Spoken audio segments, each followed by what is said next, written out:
Lorraine Brock, professional organizer of Get Organized here in the Dallas area. And this month on my Everything Organized blog, we're going to be talking about organizing kids' school papers. Now, last month in my blog, if you read it, we talked about organizing kids' artwork. Just tons of ideas of products and systems in which you can organize your kids' artwork.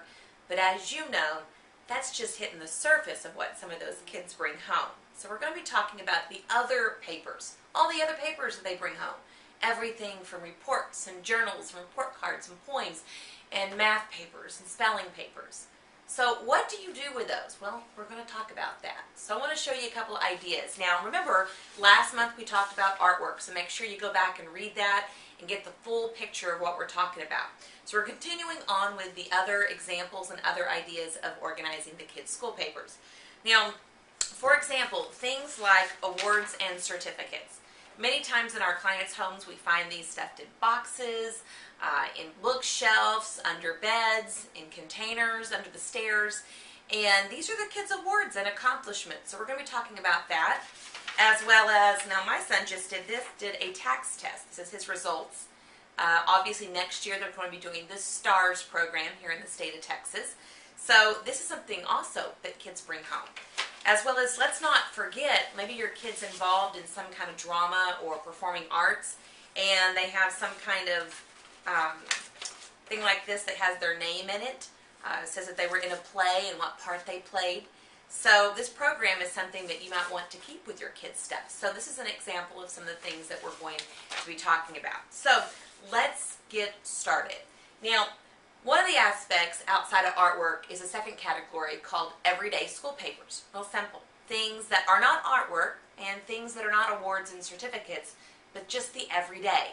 Could be a math paper or a poem or a journal. Could be a paper that a teacher wrote an awesome comment on. Well, those have their own system.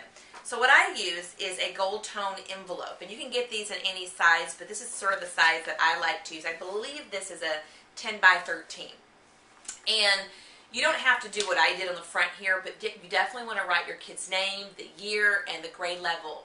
And then each year you're going to take your child's everyday school papers. Remember, it's not artwork, and it's not going to be the third category that we're going to talk about in just a minute, where the certificates and awards would go into.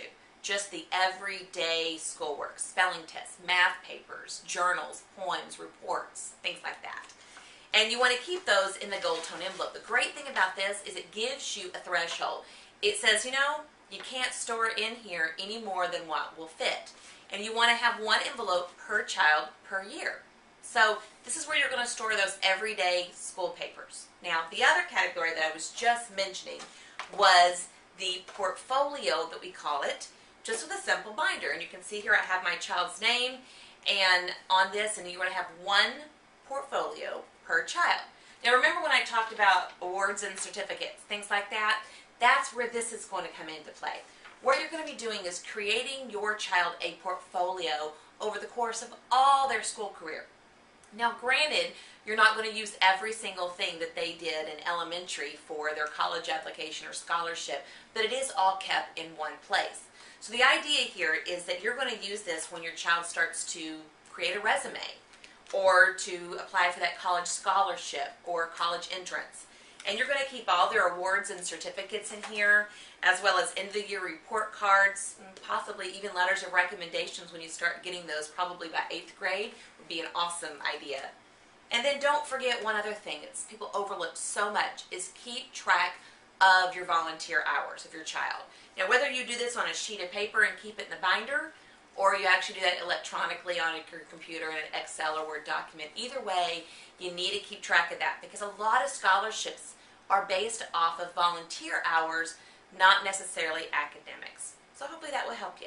If you have any questions, I'd love to hear from you. Any of your organizing questions, whether they're related to kids' school papers or not. I'm Lorraine Brock with Get Organized, helping you get everything organized.